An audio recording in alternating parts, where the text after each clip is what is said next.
What you call that noise? The XTC Podcast. XTCLimeWhite.com. What do you call that noise? What do you call that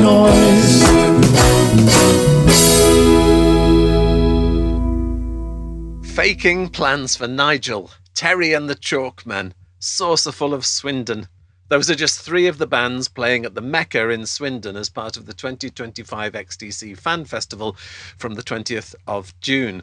That's as well as a packed programme that includes walking tours, quizzes, interviews, screenings, and no small amount of socialising, I'm sure. To whet your appetite for the festival or to give you a flavour of what's going on if you can't make it, this episode of What Do You Call That Noise, the XTC podcast, is in conversation with two of the other acts who will be entertaining us with XTC covers, one at the start, the other towards the end of the weekend. I'm Mark Fisher, and I'm very pleased to bring you a chat about the fine art of performing cover versions between Dan Barrow, who is opening the festival with a one-man rendition of The Big Express in its entirety, and Peter Mills and Martin Malone, two of the members of Innocents Abroad, who will be working their way through the XTC songbook on Sunday afternoon. Before we talk about covers, let's have a listen to some original music. At the start of every episode, we give an airing to a song that has been influenced by XTC in some way. And here now is Jeff Farris to talk about the inspiration behind his song, My Love for You. What do you call that noise? Hi, my name is Jeff Farris, and I live in Austin, Texas, and have been an XTC fan since Black Sea Tour, when we saw them open for the Police in Houston, Texas, before the Police were megastars. So this song came about in summer of 1983. My wife and I and our newborn baby relocated to Fayetteville, Arkansas. There was a nice student radio station there at the time, KUAF, which I think has changed to KXUA since then. But anyway, they occasionally played REM, XTC, that kind of stuff that was new at the time. And I remember reading an article in Musician magazine, I believe, about the new XTC album, Mummer. And I had never heard of the word mummer or knew what it means. Since English Settlement, we were waiting so long for a new record. And so I called the record store. And the guy kept looking for it and couldn't find it. And he said, "Are you sure you don't mean REM, murmur?" And I was like, "No, it's XTC, mummer." I think what happened was there was a delayed release. And so anyway, it eventually came out. And I went to the record store and bought it. And I was kind of confused. The cover was weird. But I got home and put it on. And the first song, Beating of Hearts, just blew me away. I kept listening to it over and over, and just the idea of love being louder than hate, louder than tanks on the highway, and so that had given me the idea for a song of love being stronger than hate, or many things. So it was turned into kind of a easy little guitar lick back and forth. It was spiky, loud guitar back then, and a bit of humor. I like the idea of kind of having fun with it. And so since then, we recorded, my wife and I, she sings backup vocals with me on it, and we did a kind of a gentle acoustic version of the song with a little video. And then more recently, we did this final mix, which has acoustic and electric together. And so there's not a bunch of overdubs or stuff. It's two electric guitars one at a time, and then two resonator guitars one at a time. And pretty much that's how it was made. And you may notice that there is an XTC song title within the lyrics. So hope you like it. And yes, love is stronger.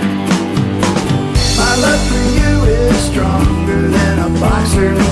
My love for you is stronger than a wrestler.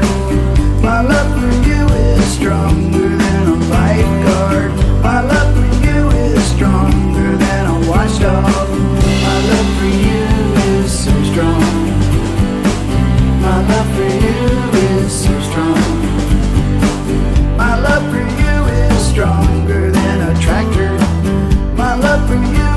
stronger than a crane.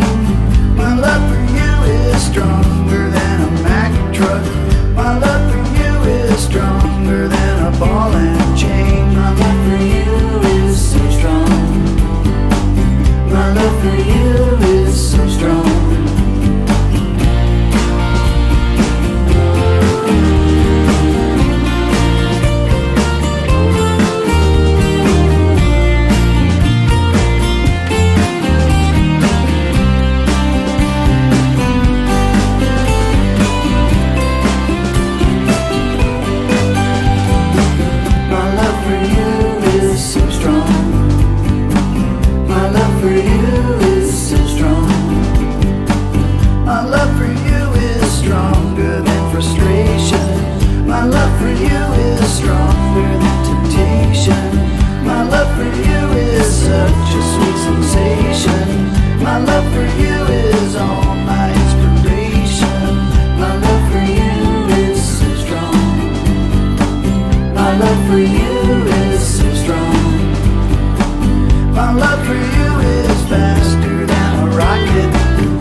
What do you call that noise? Thank you very much for that, Jeff. If you'd like to hear more of that kind of thing, you should pop over to Jeff's SoundCloud page, which I'll link to in the podcast blurb.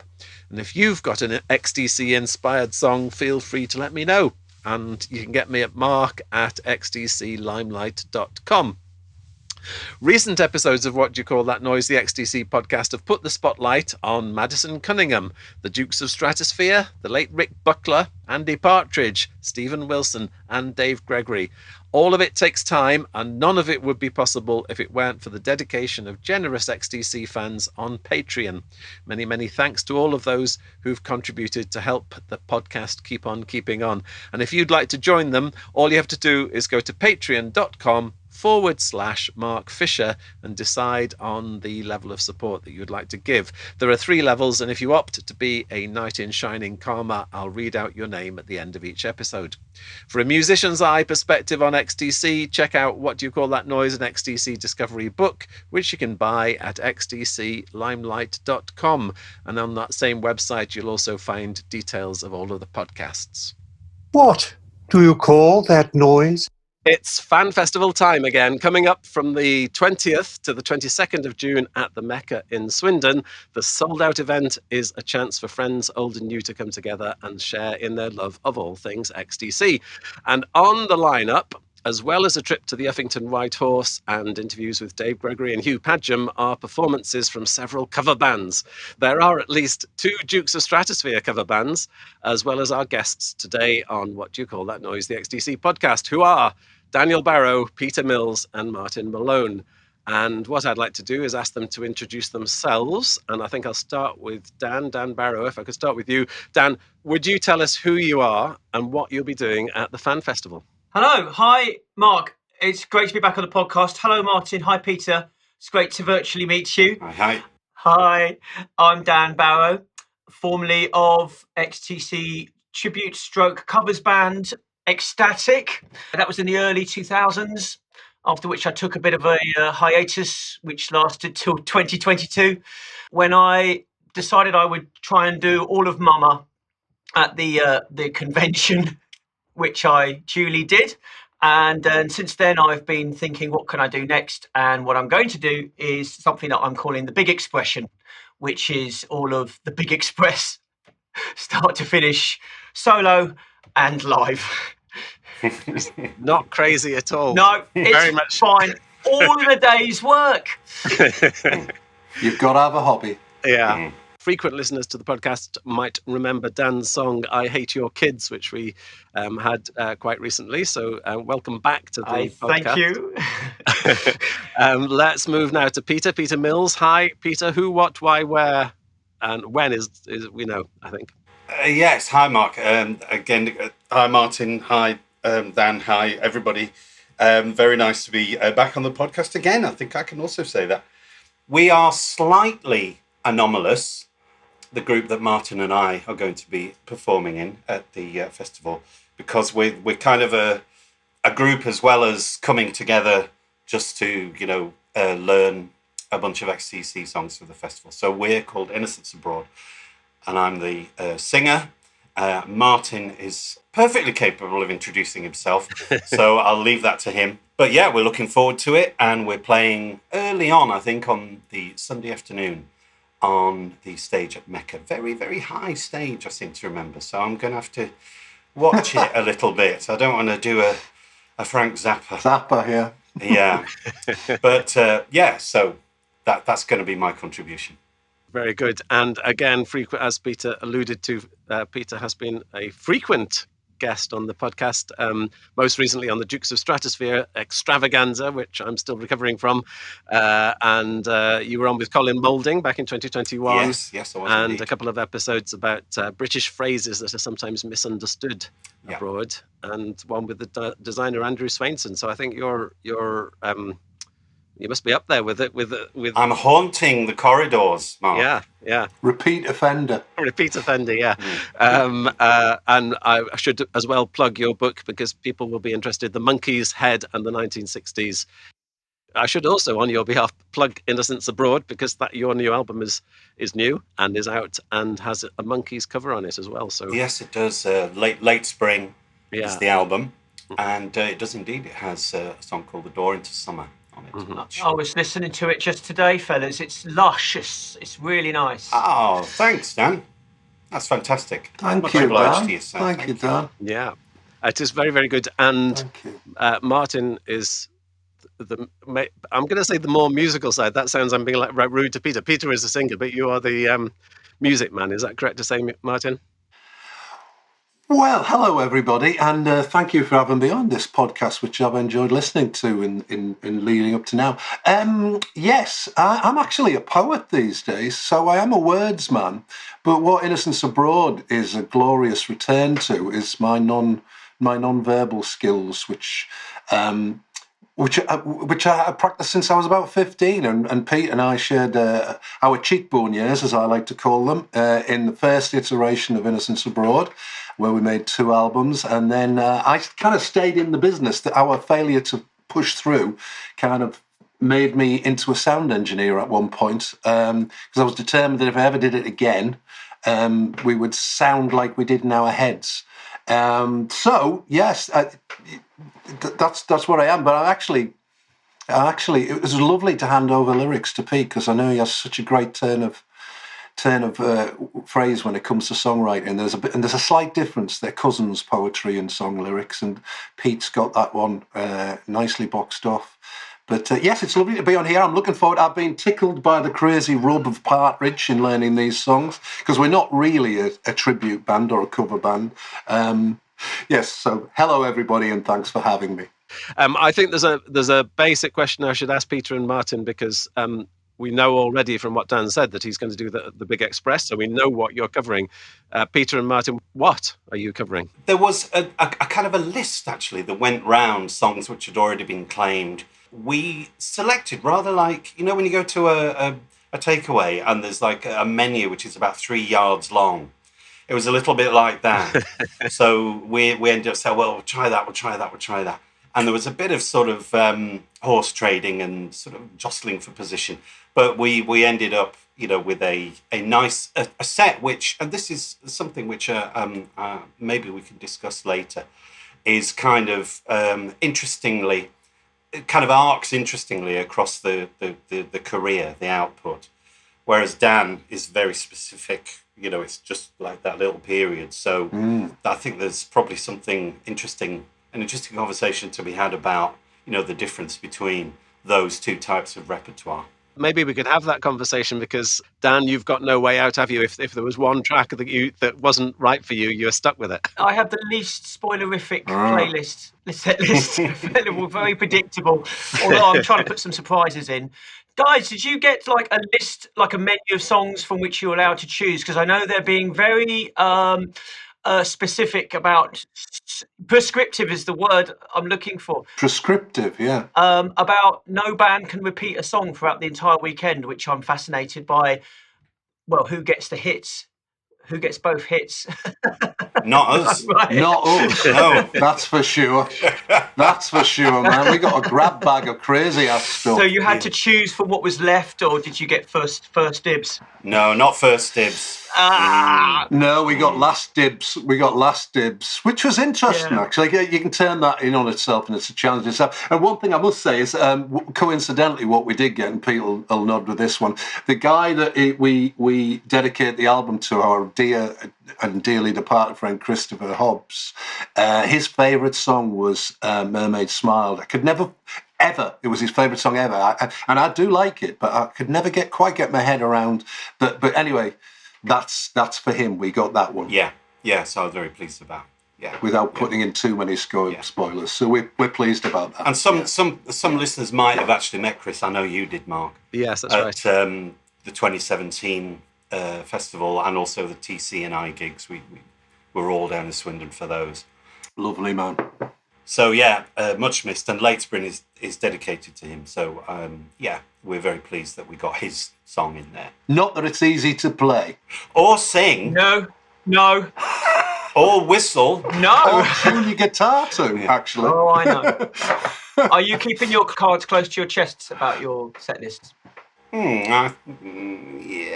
We're just mysterious men, basically. We're very mysterious men to one another. I haven't a clue what Pete's going on in his head. No, me. No, I don't know. Yes. You run the risk of playing a song that nobody recognises. What is this thing that they're playing? Yeah, I should write the best pastiche and just not say anything, but I think other people are better qualified than I have done that. That's right. Oh, have you not heard that demo? Oh, man, where have you been? Yeah. On that flexi disc. Did you not hear it? Yeah. With the Olympian. But that thing about set list, and did you are the points when you, or have there been points, because I know you've been rehearsing this for the past at least, is it 18 months, 2 years, or whatever that you've been working on it, and did you get to a point when you thought, oh damn, I've still got to do this one, and much as I love this song, I've no idea how I'm going to deal with it? Beating of Hearts, I'm still on my to-do list. I've just tuned my new Telecaster to ease right across the strings. So Beating of Hearts. Do you know, it's funny, I tried that when I started Mama, and I started with Beating of Hearts, and I looked at, I read up in the Complicated Game book, I think, about how all the strings are tuned to E. To E, yeah. But then there's an E flat. Oh, good. Which one? Tell me. And I couldn't do it. I had to abandon the E idea because there's I can't remember whereabouts in the song it is, but it goes to E flat, which you can't do when everything's tuned to E. So I was going all the way up to the 11th fret, and it didn't sound right. So I just abandoned it and just went for standard tuning on Beating of Hearts, which is a great song to play. A lot of fun. Well, get ready for the car crash version by Innocents Abroad then. Yes, bring it. I can't wait. But Dan, did it feel like a constraint? For me, no, because I love the album so much. Mama was challenging because it was my least favorite when I started the Mama project. I wasn't sure I liked the production on it and everything. And Big Express to me is the polar opposite of that. Such a strange and wonderful, mysterious album, and every song brought with it, because every song's different. And each one brought its individual challenges, which was just like nuts that I needed to crack, and just unlock the song, doing as much research as I possibly could. to really get under the skin and, in the most minute of detail that I could. So there was never a point where I went, no, I don't want to do this one. Some of them brought challenges, obviously, and that was largely down to could I get the right sounds? How close was I trying to get to the original? How much of my own spin do I want to put on it? I mean, I can only do what I can do. I'm no Andy Partridge, I'm no Colin Moulding, and I'm certainly no Dave Gregory. But how close could I get it without it being like karaoke? That was my aim. I wanted to make it something that's entertaining and inclusive, and hopefully quite immersive if it works. And that was the challenge. And it's been 2 years of prep. I can't quite believe it when I say it out loud, but that's when I started working on it. It's ready, pretty much. It's Big Express we're talking about, isn't it? Yes. Yes. That's very much the Swindon album as well, from what I believe. So, yeah, I worked in Swindon for 2 years. I really loved living and working around Swindon. So I've only recently started listening to Big Express, actually, and I put my Swindon head on over it. I can't hear it, actually. My memories of Swindon are not sonically in that album, but it's interesting you were saying that it's one of your favourites, because I find myself slightly out of step, actually, Dan, with what purists regard as their greats. I mean, I like all of their albums. Maybe Go To I can live without, but I often find myself liking, say, Wasp Star, which is not the one you're meant to be liking of that last diptych they did. And Big Express I really, really like. I mean, I really like Mumma, but Skylarking, Skylarking, Mumma, Apple Venus. I'm guessing from my reading of the runes on the XTC sphere that they're kind of a holy trinity that I do love, but I like others as much that are more poppy and perhaps more obvious. That's just probably me. I think if you go to Chalk Hill's Facebook group or any of the Facebook groups on any given day, you'll see polls and questions, which is your least, which is your most favourite, and it's the canon is wide enough for everyone. Some people really like that later stuff, and I do too. To me, there's something about the Big Express that's central. It's between one stage of their career, the live and then the breakdown and all that business, and their pastoral approach, well, I think of it as pastoral, to Mumma. And then there's something about the Big Express that just sits in the middle before they sort of go to America and Told Rundgren and all that and go really, really super produced, which is great. But there's something very local about Big Express that I like. You see, I get that from English Settlement, because that to me that's those hills. What started me writing poetry, actually, again, was living in the Wiltshire Downs. A lot of other circumstances too. So my first book is definitely very Wiltshire based, and English Settlement so in there with my. I remember it being bought me by my band at the time for my 19th birthday, English Settlement, which, I go back. That kind of signposted the later rural stuff for me, didn't it? Yeah. Yeah, my impression, in particular, the XTC documentary, I think it was, This Is Pop, which is being shown again at the Fan Festival, is particularly good at alerting the viewer to the influence of location of where XTC come from, and I think it's both things. It's the English settlement, rural or Chalk Hills and Children, obviously, and there's also the industrial Big Express. Both things are playing on their imagination, and once you realize that, to me it was just like a key thing, having listened to them for years and years, thinking, oh yeah, of course they had to have come from that place to have had that particular perspective. Yeah because you don't have to go far, do you, out of the town to not at all. To reach the grid. Because I mean, I think of them maybe a touch of the synesthesia, I don't know, but I think of there's like the green albums like Mumma, English Settlement, Apple Venus, and then there's the rusty records, and the Big Express is a rusty record. Mm-hmm. It's got that sort of industrial thing, but it's not like gleaming, shiny stuff. It's got some beautiful kind of lattice of decay on it as well. Yeah, that's important, that, because Swindon's just not that Swindon anymore. When you go to Swindon now, I mean, even when I went in 2008, the old railway engine yard, Swindon, and the old town. You know, I used to joke with my partner at the time that Swindon's kind of got no centre. It's just a series of orbital estates, warehouses and estates. But then you go into the old centre of Old Town, and you see echoes, as you say, Pete, of what it must have been before the decay. Dan just alluded to the question of that all of you will be thinking about is how authentic do you want to start? And one of the things that was notable, I think, about your set that you did last time when you did the whole of Mama was that you, I mean, apart from the impossibility of doing it as a one person and being authentic, I mean, that's surely asking too much. But you were open to the idea that you could have a different arrangement or a different interpretation. The question, I'll start with Dan, but the question is for all of you: how much of yourself, how true to the originals, all of those sort of questions about the music that you're doing. Yes, great question. Because I see Mama and Big Express as two very different albums, so I had very different approaches to it. With Mama, it was very acoustic, and I wanted to make use of my ability to loop and try and create the songs using loops, which I did for the first time. And then as the process went on, I started thinking, well, maybe I could pre-record a few things and put them on the loop station that I've got and trigger them at certain points where the song needs to get bigger.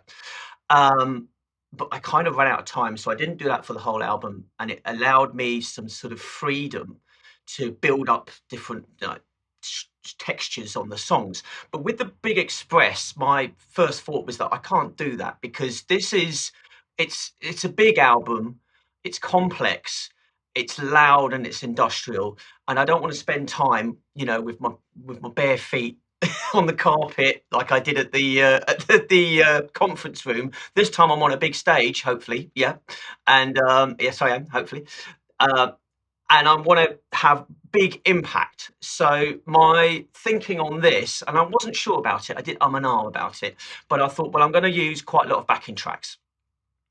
What I ended up doing was more or less recreating the album myself as best I could, and sort of went into detail in terms of what synth sounds they were using, how to use the Linn drum and get those samples, how to manipulate those samples. And once I had the album done, then it was time for me to try and replace bits of it and introduce some element of live performance, and then try and make it all sit nicely together, and then work out how I can make it, like I said before, not like karaoke, but where I'm actually sort of engaging with an audience, hopefully. And, so it's not just I press play and the song just goes from start to finish. There's going to be bits in there where it's going to take a bit of a left turn. So that's my broad approach to it. It's going to be a lot more sequenced than Mama, with some interactions and some deviances in there. Fascinating. Yeah. How about you two, Peter and Martin? Well, I mean, we're going to actually have a fifth Innocents Abroad on this particular gig. A friend of ours, Jonathan Linus, is going to join us as second guitar player, and so Martin and Jonathan have been doing the transcription and the sorting out that kind of side of it. We thought maybe Jonathan would like to come in today, but he wasn't able to make it. But I saw him the other day, and we sort of had a conversation and said, well, what's the experience been like trying to sort of transcribe these songs? And I think it's something he's in the habit of doing anyway, so it wasn't like he was starting from scratch with it. Jonathan's our secret weapon. Yeah, indeed. So, and, I was asking him, well, what's the difference between transcribing an early XTC song and, something off Wasp Star, or, what have you found out about the differences between an Andy Partridge song and a Colin Moulding song, by doing that thing of sort of like taking it apart and seeing what makes it tick. He gave me very long and interesting answers, but effectively something which stuck in my mind about what he said was that Andy Partridge is brilliant at choosing the right, wrong note. So something which, if you see it kind of written down, or if you transcribe it, like you were saying, Dan, actually, about how the hell do you, if everything's tuned to E, how do you then introduce, something else? So that notion of a very unique style, which, as we know, is kind of analogous to his personality and a kind of worldview. It's not just confined to the chords that he bashes out on the guitar. Yeah, Jonathan kind of, as I said, is our secret weapon in this. In that, I don't want to come across as a not. I'm a huge XTC fan. I feel fortunate that I did get to see them live once. Pure happy circumstance at Rotters Club in Liverpool on the Black Sea tour, I think it probably was. But I have to say, as someone who's played the guitar since he was about 15, I'm really not a covers band type person, which is ironic because I've just suggested to Pete today that we try Blue Aeroplane's cover for the next album if we do one. But I'm really not. And so there's a point to me. You remember how Indians used to think, Native Americans used to think that if you took a photograph, they stole your soul in the photograph. I'm a bit like that in doing other people's songs sometimes, in that I like to kind of get my own house in order. So it's been quite a challenge aesthetically for me to do a set of other bands' covers. And when we started this, apart from the fact that XTC sound like an ADH person's attempt at escape velocity to get out of Swindon in their early days, I knew that one guitar was not going to really do them justice were we to go the authentic route. And Jonathan is such a big, along with Pete, they've been so much more consistently XTC. I'm not going to use the word nerd, but you know where I'm edging towards. Oh, go on. I'll go on the nerds then. I just thought it was a no-brainer when I thought if there's a second guitarist going to come in here to fill out the sound, it's got to be Jonathan. And actually, it was the best bit of delegation work I've done. I mean, the more I live, the more albums are more like project managements, to be honest. And that was a good bit of delegation work, born of project management in the past, because he's more musical than me formally as well. He and Jane are the two people in the band that read the dots. So it was a good day's work when I suggested to Pete to ask Jonathan. Back to you, Peter. Yeah. I've just found this. Do you mind if I read this out, Mark? No, it'd be good. Yeah. This is Jonathan. Most songwriters organise their songs around fairly conventional chord progressions, but Andy Partridge takes his songs in weird, unusual directions and has an enormous gift for melody, which means that even if the chords are dissonant and follow no particular conventions, he always seems to achieve melody, and so the listener perceives them as consonant even when they're not. When it comes to transcribing an AP song, you have to work hard. You can't assume conventional chord shapes, so you have to listen closely for the exact notes used to construct the chord. For example, sometimes you think, you can't use that note there. That's outrageous. So, that sense of, somebody who can do that thing. I mean, Dan, you'll be the same. You can turn a song inside out and see, well, what's really going on here. And still be a song that you know, or you think you know quite well. And then there's still some surprises in there. I mean, that shows what's going on. I mean, just as a singer, I don't know how you feel about this, Dan. I have severely underestimated the skills of Andy Partridge and Colin Moulding as vocalists. Even though, I've admired them for years and years and, decades or whatever it is now. But absolutely amazing things that they do and how they cram rhymes and internal rhymes and the scansion and just a whole new level of appreciation I've got for it now, for having to grapple with these things, Something I really hadn't properly realised and appreciated. I mean, we know that Andy Partridge does vocal gymnastics, but actually the range of Colin is astonishing. And I found that with Mama, and then I know he doesn't have a massive input on Big Express. But if you take a song like I Remember the Sun, My favourite XTC song, by the way. I remember you said. Yeah. And in the middle section we go da, da, da, da, da, da, and it's like an octave and a half or something like that, and it's just and I go, how am I going to make that stretch from there to there? And I really take my hat off to him because I don't think it gets said enough that he's so talented. Yeah. He's got a Billy Mackenzie type range, hasn't he?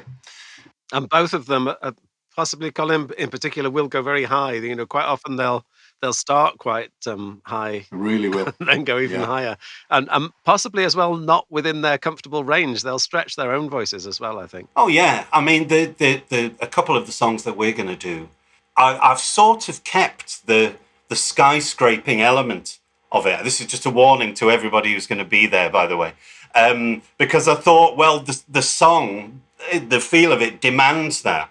You know, the voice doesn't want to be comfortable in that line. You know, it needs to be stretching for something, needs to be reaching for something, rather than just crooned, you know, or just smoothly approached and, you know, like left behind. Part of the job is to do right by the songs and do the best that we can with them because we love them, and everybody else who's there, I'm guessing, is going to love them too. But also, we want to leave in some of the difficulty. You know, you can't eliminate the difficulty from XTC songs. Yes. And that's Colin as well. Yeah. I would say Colin, not just, you know, like, oh, listen to those crazy chords, man.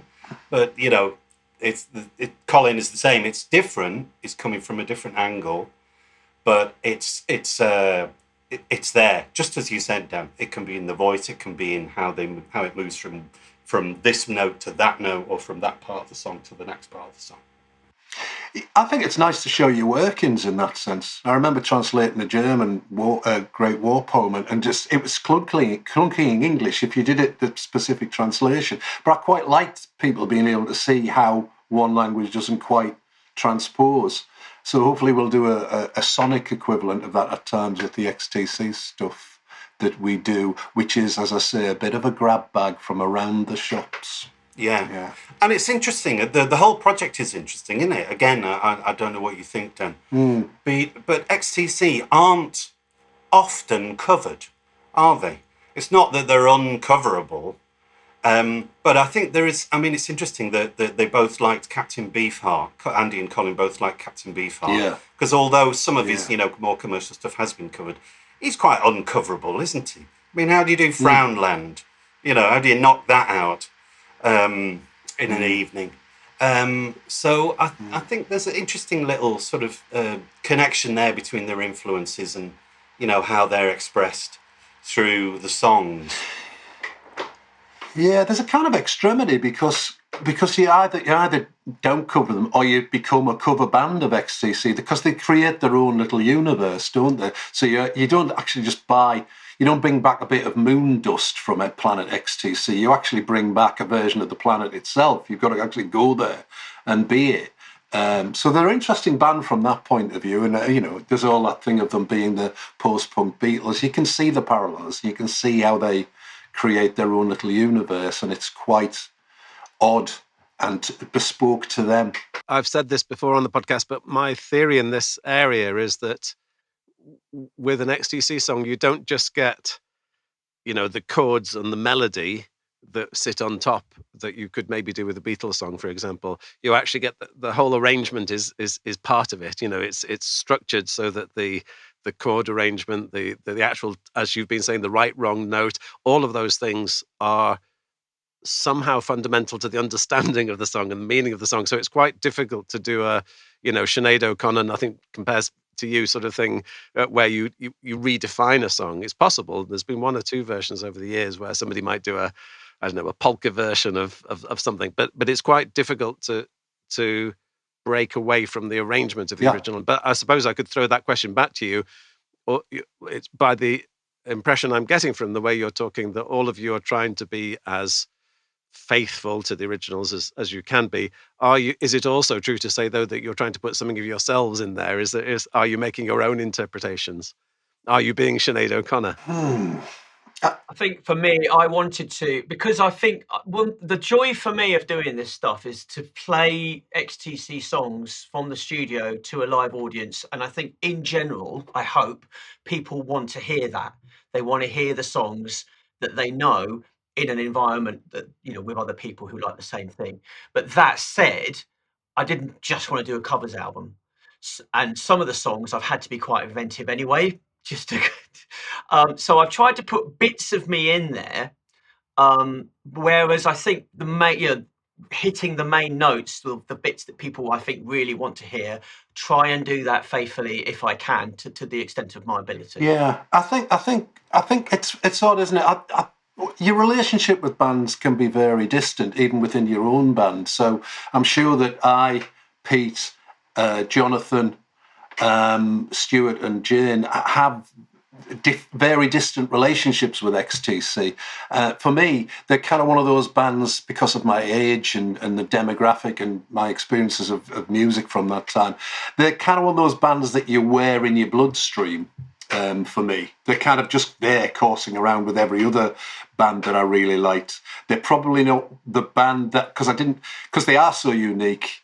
I mean, Innocence Abroad is often, it's okay for us to say this now, Peter, we were often compared to REM back in the day, mainly because, Pete's always sung like that, and I've always played my guitar like that, long before we'd been to Athens, Georgia. But XTC weren't that type of band. So I could access certain bands. You're talking about the Beatles, you can do that with a lot of the Beatles stuff. But XTC are so kind of uniquely in themselves and bespoke, and of Swindon, really. I mean, the other thing I wanted to say is that kind of quirky genius, really, you never really find that coming out of London or New York. You'll find that coming out somewhere away from the centre, and they're all of that. They're all of that. So influence-wise, yeah, they're just in there in the general, in my general bloodstream. I don't think I've invested over a lot in being faithful in that. I've learnt my guitar parts, and I'm looking forward to playing them. But they're not someone who I feel I'm desperate to put over utterly faithful. You didn't see these live, so I'm going to do it live for you here now, so you can get the secondary smoke. That's not my approach at all. But the opposite of that is maybe not what you're doing either. So you're not completely, coming in with a synth version of something that never had synths on it. No, indeed not. Oh, I better take my balalaika away then, hadn't I? Yeah. I told you, didn't I? I told you it wasn't going to happen. You did. Now just hide it, man. You did. Yeah, well, it's true. I mean, we are doing a couple of the songs. Again, no spoilers. We have got different arrangements, but that's partly the nature of the way that we've sort of put this together, because we all live quite a long way from each other. So it's thus far it's been a kind of a almost like when people talk about their lockdown albums, say, oh well, this person was in Dresden and I was in Philadelphia, but we did it anyway. So a little bit like that. But one thing I can sort of chip in on there, I suppose, in terms of are we doing it like them or are we doing it slightly different from them, is again something to do with the singing. Because going back to your point, Mark, about the sort of integral nature of the identity of the song, that the notes on the staves kind of will help you, but you'll also miss something. And I think the singing is part of that. So I'm finding it, well, no, I'm not finding it difficult. I'm coming to terms with when I should use, or if I should use at all, the burr, let's call it. So like you might have had this when you were doing Beating of Hearts, Dan, but you have heard. You have heard. Now, do I take that out? Because it's not just, the Swindon accent. It's doing something to the sound. It's slipping by, like those kind of like everything being strung in E is, it's giving it that vibe, that mantric vibe. It's like that. And there's 2 or 3 occasions in the songs that we're doing where I'm having to make that decision. because I don't want to just be, like the schmuck that goes, oh, this song goes, you have heard, because that's how it is on the record, therefore I have to do it. But that sound is it's integral to the line. So I'm still sort of wrestling with that, really. And also, it's reminding me that the audience you're playing to are obsessively, you've used the word nerdy already, they are... Yeah. Don't remind us of that, Mark. They are the cognoscenti, it's like when I've seen EXTC, which I've seen EXTC a few times, you get the audience doing kind of little things that were way down in the mix, joining in the background, that because they know those songs so well, and that's part of the pleasure of it. And I suppose you don't want to deny people that because they're going to do it anyway, I suppose. Nevertheless, we shall manage expectations on that score. That's all you can do. I seem to remember, Dan, you saying that to me that you've said it already today, that Mama wasn't the highest in your ranking of XTC albums, so that you had a particular approach to it. But I think you told me, if I might be wrong in this, that by the time you'd gone through that whole process, you had higher respect for it because you'd got under the skin of it. Yes, absolutely. I came away with it as being one of my favourites. It's just my first impressions of Mama, going back to when I first heard it, was that it was a complete departure to what I'd loved thus far about XTC. I found it, the drums I wasn't too keen on, and the more synthesizers. And it took that process of me going into the songs, breaking them down, working them out to really understand the beauty of that album. With Big Express, I already loved it, and so it was a different mentality I went into it. But even in the case of really loving it already, I wouldn't be surprised if you told me that you've made discoveries and or that your estimation of it had gone even higher once you actually started looking at the mechanics of it. Yeah, absolutely. I had to go into the minutiae. So for example, when I started, Stephen Wilson's remixes had just come out. So I was able to get the instrumental mixes, which were really useful. And I was able to take his 5.1 and the Atmos Dolby mixes, and you can, with a little bit of trickery, separate them into separate channels. So I could actually try and zero in on certain bits of it. Some people have been really helpful. David Lord, Pete Phipps, Dave Gregory. I've asked some questions. Dr. Chanan Hanspal. He's brilliant. He's amazing. Who I'm sure you know. He is amazing. And there's those interviews, which I'm sure you know, where I couldn't have done some of these songs unless Andy had sat down with the guitar with the good doctor and explained open tuning, which I've never used. And I realised how I could make these songs sound better by watching these videos and just doing as much research and doing all the reading around it as well, all the books and all the liner notes, that kind of thing. So I heard new things all the time. And going back into the songs, as I heard them again, I'd hear other new things, as you do when you unpack something like this. So yes, absolutely right. I came out with a greater appreciation. No such levels of dedication were adopted in the Innocents Abroad camp. I have to manage expectations on that one again. We love XTC, but I wasn't going to pick apart Dolby 5.1. We've got our own stuff to do. I think it is because I'm very unforgiving of myself in terms of mistakes. You know those YouTube videos where someone plays something virtuoso style, beginning to end, and you think, how can they do that? And I can't do that. And I beat myself up about mistakes in Ecstatic and in Mama as well. So this, I have to make it as good as I can make it, Careful now. Don't set yourself up. I know. You've done it. I know. It's too late. It's too late. I'm already up there. The only way is down. So I think I'm going to be more nervous for your set than my own. Thank you. I need you up here. but Dan, you with Ecstatic, I made a note last time that you'd played 61 XTC songs over the course of Ecstatic's career, and that means it stands to reason, doesn't it? The Big Express must have been amongst those 61 or some of it. Ah. So have you previously played the songs wrong? Oh, yes. I'm just trying to think what we did. I mean, we did Wake Up was a big one, and I was playing the wrong guitar shape in the intro. Thank you to Mr. Gregory for telling me which strings and frets I had to play. I don't think we did Seagulls Screaming once, but I feel like I've done a lot of work on myself since then. You're a different person. I am. I was just a child. I've taken singing lessons because I hate my voice so much, and I really want to try and do this justice. You know what this is like, Pete. You really want to do a good job. Absolutely. Well, we all hate our own voices. Yeah. Oh, but I know I really do suffer from bad technique from years of doing it wrong, and I've really been trying to address that. Whether it's any better, I don't know. It feels better.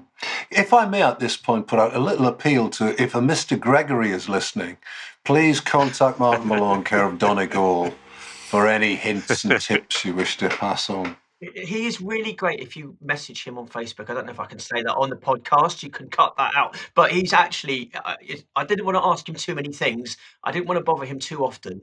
So I sort of strategized my questioning with just a few questions that I wanted. And he was really forthcoming, really helpful. Aging Mr. Gregory. But Martin, although you are claiming a different level, shall we say, of attention to detail, I'm thinking about what you were just saying about that German poem that you translated. That just the act of looking at another artist's work and working out what they do, even that juxtaposition of two chords that you thought wouldn't be two chords that would be just juxtaposed with each other, but I find it hard to believe that you couldn't. Oh, it's been a revelation. Yeah, it's been a revelation. Just because, I mean, you tend to fall into habits with your playing. So it's a revelation to have that completely disrupted just by the sheer... It's quirkiness right to the marrow with XTC, because they'll do quite straightforward. So I mean, 10 Foot Tall is kind of, a fairly straightforward pop song. But there's just little bits in there that are just really odd. That kind of double guitar solo that follows on from it. It's just an odd little quirky little thing. And their arrangements, as a songwriter, the way they arrange songs and count the bars and where they put things, it's just odd. So it's been a revelation from that point of view, really useful. And you go back to your own playing and your own stuff a little bit more aware and critical. It's great. It's great from that point of view. Yeah. You found the same, Peter? Yeah, absolutely. I've heard these records a few times. I've heard these songs a few times. I thought I knew them. And then you go to them and you think, okay, well, how am I going to get from here to here? Or how do I get to the end of that line without it, crashing the start of the next line? Or how do I get from that note to that note? And all of a sudden I'm thinking, what is this stuff? How did the ideas arrive in the first place? And even, like you say, with the 10 Feet Tall, you would say, well, that's one of the more commercial songs. And I remember TC and I doing it, and you think everybody's sort of jogging along to it and say, is it one of the super melodic ones? But it's, just under the surface, it's got all this, the richness, sort of almost like Byzantine complexity, something which looks like and feels completely organic. But then when you actually sort of are attentive to the detail, their measures are really odd. Yeah. Their measures, what they'll give, the number of beats and bars they'll give to stuff. Yeah. It's just fascinating. And also how it, like Jonathan said in that thing that I was just reading, you experience it. You experience the flow of it. You don't necessarily register the dissonance or the unusual structure or, like you say, the measure of it. It feels like, oh, that's the right shape, that's the right size. But then when you're on the other side of the mirror, so to speak, and you're trying to deliver it rather than receiving it, you think, oh, hang on, what's going on? I think the analogy I always think is after Innocents Abroad Mark 1, I went off and became a sound engineer, and it was a really interesting view sitting the other side of the mixing desk looking at the room that I'd previously been in. I mean, one, it was massively humbling because I realised that there's the same 4 sociopaths in every band, and I realised that my least favourite of those 4 sociopaths had been me. So that was fascinating, but also just your level of engagement with stuff when you're locked in a room with something, having to pull it apart and raise faders on it. You just engage with it in a completely different and more intimate way. And XTC are one of those bands that demand that level of intimate engagement to decode them. I don't think I actually want to ever understand XTC, but if I can decode them for the purposes of this gig, then that might stop people throwing things at us. Yeah, or sufficiently. If we get sufficiently down the road, like an abandoned research manuscript from the 19th century lexicographer who was interested in Phoenician hieroglyphics and just got so far and just that's probably me. That's me finished. Yeah. I was thinking that while you were talking that I was wondering whether there's a downside to all of this in the actually, people often say it of my job as a theatre critic, when your job is to go around analysing things, does it actually kill the joy of and the pleasure that you get as a regular audience member? And it sounds like you're all getting an awful lot from this process, but do you worry that you're killing the joy of it? Well, that ship sailed the minute you pick up a guitar and join a band, really. Because you go to gigs and you can't just switch off. You're looking at their chord shapes and their vocals and their arrangements. You just can't help yourself. Yeah. Dan, I guess you're the same, aren't you? If it goes down well, if it's well received, then there's nothing but joy to be derived from that.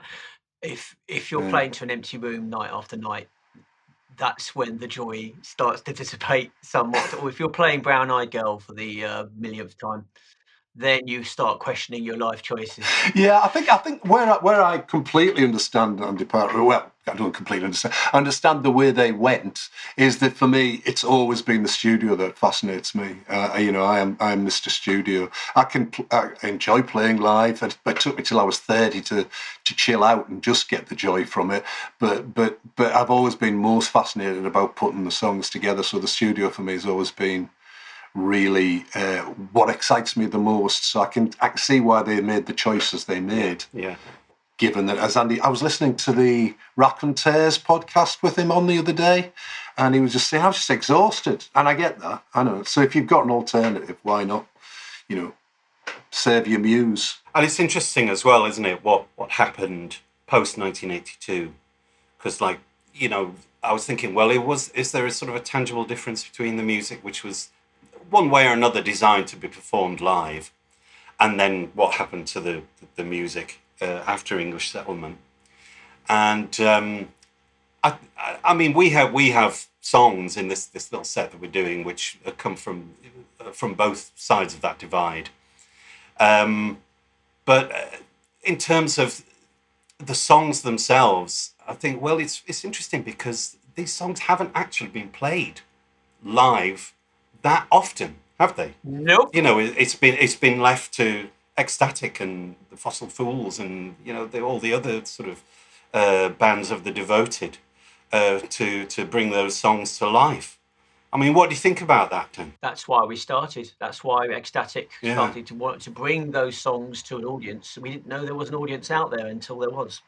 Can I retract the word nerds for the devoted? I think which sounds like an Andy Partridge song anyway, but Pete put it better than I did. So can I retract nerd and put the devoted? Yeah, there? It was the double A side with the disappointed. According to mood, you could just play which one you wanted, which one you needed at that particular moment.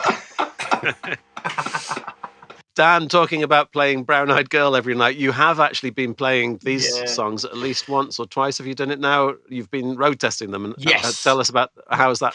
What's your learning curve for that lot? Well, one of my things is I did not want to be me doing this at the festival to be the first time that I've done it live. And because my aim is I really want to be present for it.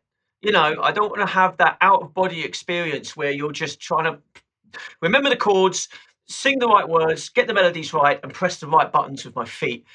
And then the whole thing's over. And I actually want to be able to be present in the moment. So in order to do that, I have to repeat. And also there's a whole amount of technical things that I have to factor in as well. So I've got backing tracks, I've got guitars, I've got vocals, I've got vocal effects and loops. All of those have got to sit together in a live PA. I can do it in my bedroom, I've got my own monitoring, but does it work in a live situation? So I've been going to open mic nights, local ones, in front of people who have no idea what I'm doing. When I did it the first time, someone said, "Miking plans for Nigel." Yes, mate, thanks very much. Yeah, we know. And then I started doing songs to the Big Express. And part of the reason there was to see what does it sound like. And the first thing that happened was there was a whole amount of squealing feedback. And I'm like, right, okay, so now I've got to tweak all the, talking as like a sound engineer point of view, I've got to start looking at the EQs and the compression and things like that. So I've done a few open mics. I'm slowly working my way through the album. And I've got 2 gigs planned pre-festival as well, where I'll get to try the whole thing out, so that when I'm at the festival, I don't want to say it's automatic, but I should have an idea of what I'm doing without having to think about it too much. How are your neighbours taking it? It's all in ears, mate. It's all in ears. And they still complain. So I have had a PA at home, and the neighbours have come round and said, I don't know what that music is, but would you mind? It's really good, but... But, yeah, it's not my thing, but... And apart from the technical side of things, what sense have you had of how the music's gone down on those open night lights? I think people are sort of curiously interested, is what I'd say. I mean, the thing about open mic nights is people are generally there to do their stuff. And it's nice if they stick around and listen to yours as well. So I would say largely indifferent, but you expect that. And a few people have come up to me and said, "What is that you're doing?" Oh, someone said, "Are those your songs?" And I'm going, "Well, clearly you didn't listen to the intro." Someone said to me last week, "Dan, it's phenomenal. It's not my thing, but it's phenomenal." And I thought, I'll take that. Very good, very good. Definitely whetting my appetite. Because if I press one wrong button, then the whole thing's going to go terribly wrong, and I'm going to be really beating myself up about it. No, we'll be there for you, Dan. Yeah. We'll be there for you. Thank you. It sounds like the moon landings, though, doesn't it? It sounds very high risk, Dan. It's just one ridiculous, button pressed mistakenly. Yeah, no, it is though. I've made it so that the risk factor is high, so that the rewards are greater. That's the idea. It's funny listening to you talking about people being there for their own stuff. That's exactly the same in the poetry world as well, at readings. If there's any open mics. Yeah. Yes, I've witnessed that phenomenon as well, yeah. Yeah, you will have, yeah. Yeah. I'm wondering about talking about, for all of you really, but I'm thinking about the Big Express. We've spoken about I Remember the Sun, but there's plenty of other songs there, Dan, that you might want to talk about that have maybe stretched you in certain ways, or that inspired you in certain ways, or anything you'd like to say about them? Yes. Well, I mean, every song's come with its challenges, and I produced them in order, and then I went back and sort of started redoing them, and then going back and redoing them again, as I want to do. Things like, how on earth do you do a song like Shake Your Donkey Up? That I've probably spent more time on that and trying to make it into something that I want it to be, while still being relatively respectful of the original. And what's the word I'm looking for? Faithful. Faithful was the word I'm looking for. Thank you. So that for me, because I love Shake Your Donkey Up so much, because it's just such a crazy out there song that no one else could write. And I really wanted to nail that one. Small Town was interesting. I've tried to do something with that. And I think probably the biggest challenge for me was Train Running Low. I would have thought so as well. It's been a long time on that. Because and there's a story behind that that I could go into. I wasn't sure about what I was going to do with Big Express. So I reached out to some people. One of those people was Darryl Bullock. And I said, because I met him at the last convention, and he just seemed like a really nice, friendly guy. And I sort of said to him, do you think I should do Big Express? And he said, yes, you should definitely do Big Express. And I said, well, the thing is, can I use backing tracks, do you think? Or is that cheating? He said, you have to use backing tracks. You can't not use backing tracks. So I went, okay, great. And then he said, did you know that Train Running Low is my favourite song? Okay, great. So, of course, as we know what happened very sadly. So now when it comes to Train Running Low, that's really going to be weighing on my mind, that I really need to do a good job on that one. And that is coming at the end of the album after all the energy that it's taken. That song, I think, is for me, is hopefully going to be a bit of a highlight, but I'm going to have to really put all of myself into it. It's difficult. Yeah. I can say that. And just the level of energy, yes, it'll be a lot to keep up with. And are you doing the B-sides? Are you doing the bonus tracks? I don't think I could say that I'm doing the Big Express if I don't do the B-sides. So that's a Red Brick Dream, Wash Away, and Blue Overall. I was wondering whether I should keep that back, but I guess, well, you know what? I'm hoping for an encore. Let's put it that way. Do you know, Blue Overall was another one that you go, right, how am I going to do this? But the thing is, I've had immense amount of fun with every single song on there. There's been no low point.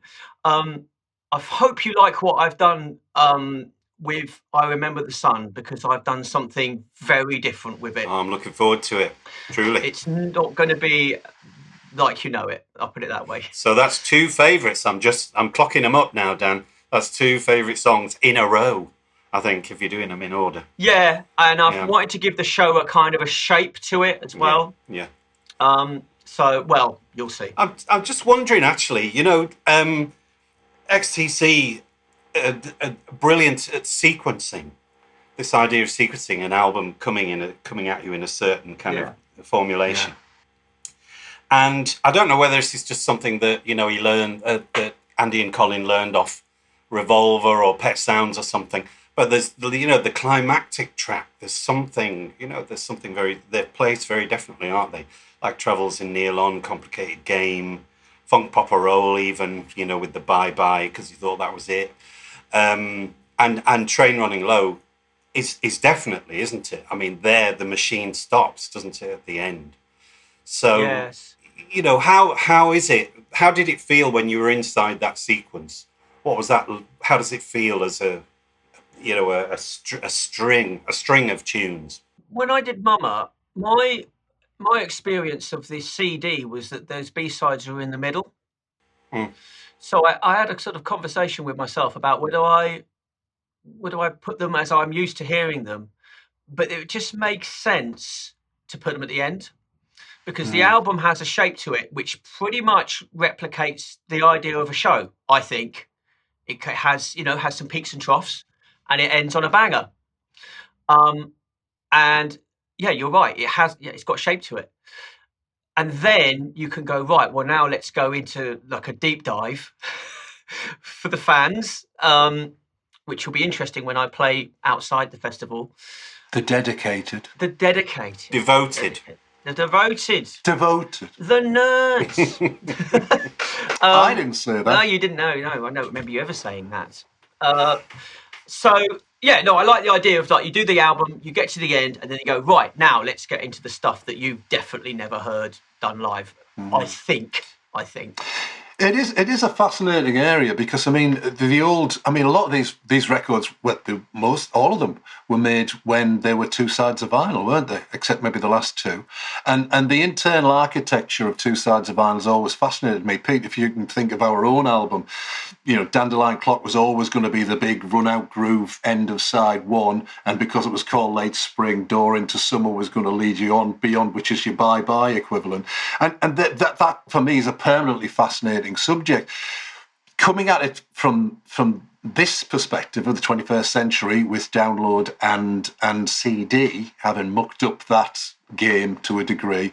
It's a really fascinating. It is a question you've got to ask yourself, because I'm well used to and love, as I say, the inner workings and architecture of the two sides of vinyl. So how you mix it up? I mean, I'm rather disturbed to hear you saying that, was it Mumma, the B-sides were in the middle of the CD? Yeah, I think on the CD release, which is my first I mustn't have it on it. CD then.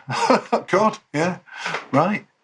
It does feel like when you're used to the original, as I was, then you listen to the CD, you think, no, these songs don't go here, because Yeah, that's sacrilegious. you're sort of Pavlov's dog. You expect the next song to come, and then the wrong one CDs made everything too long to me. I mean, I don't think you need more than 9-10 good tracks on a record, and CDs just bloated releases a little bit too much. Even if you're a huge fan with the B-sides, So yeah, we have some restitutions to make there, Dan. I'm with you. Get rid of those B-sides in the middle. Yeah. I just listened to an interview with Stephen Wilson talking about his latest album, and he referred to it as side A and side B, and he sort of apologized by saying, I still think of it in vinyl terms. So even though he's releasing into the age of streaming, where even CDs are a bit old-fashioned now, aren't they? So he still thinks of it in that sort of vinyl, and there will be a vinyl edition, but that's how he thinks of it. What's great is that I could go from This World Over, lovely song, which it has a natural end to it, like not halfway point, but it feels like a chapter end, and it's obviously the subject matter is horribly relevant. But then we can go into Small Town, which is the perfect antidote from one to the other, and therefore you have like a miniature arc within the longer journey. Sequencing is genius of XTC albums, I'd say. Yeah, you're right. You're right. It does lock you in, I guess, that you doing a single album, a single focus. That's a lovely narrative line to be able to follow through on. Yeah, it's great fun. It's a lot of work, but it's also a lot of fun, because you are tied in, and there are no escape routes. You have to do every song. Have you found it therapeutic? Because I remember I was going through quite a bad time. Well, not bad, but a difficult time personally. And I was locked away in the north of Scotland in winter. And I just found that what became my therapy after work, I played the holy trinity of the first 3 REM albums. And I just would play along to them every night. And they're just the very, one night I'd do Murmur, another night I'd do Reckoning, another night I'd do Fables. And it was so comforting. Once you got more and more intimate with it, you just thought, well, this is what I do. It was almost like a yoga exercise. Mental health and well-being.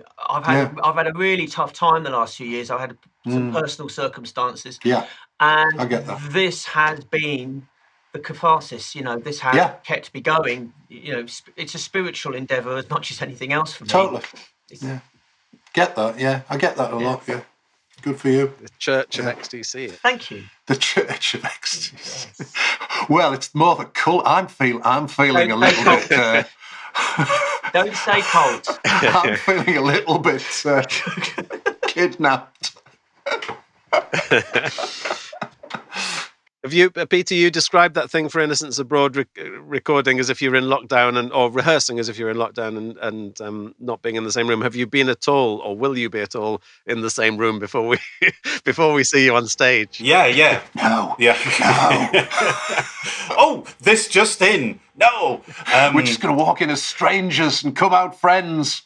Who are these people? So Jonathan lives reasonably near me, certainly nearer than Martin or Stuart. Martin and Jane and Stuart live. So I've been going up to his, and we've been working on stuff there, and we are going to convene, aren't we? Let's reveal this in Liverpool in June. Jane says, "Will you reply to her WhatsApp feed?" Oh, okay. I'll find it.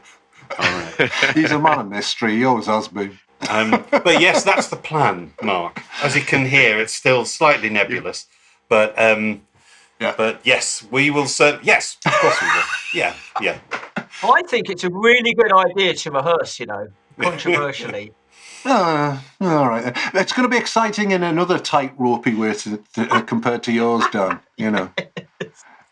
The human chain could fall apart and start feeding back.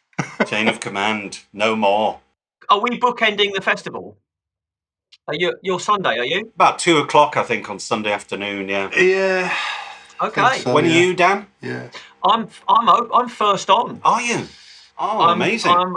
I'm opening. I don't know if you say opening the festival, but they've put me on first. Oh, that's opening the festival. Oh, for sure. Yeah. Yeah. And I wasn't sure really. You know, is that a good place to be? Yeah, because you can then just sit back and enjoy it and bask in your glory. Yeah, I can have a drink. Yeah. And watch the other bands. I just hope everyone gets there in time and everyone says hello, gets their drink from the bar, and comes and has a look. You know what I'm going to try and do. That's my wish. We'll be there for you. We will. Excellent. Thank you. Yes, well, we'll need to be there because we need to be the three who are shouting for encore when so that we can get the other three songs. Yes, that's right. No one will see it coming. Yeah, especially now that I've put it in a podcast. Exactly. Yes. Spoiler.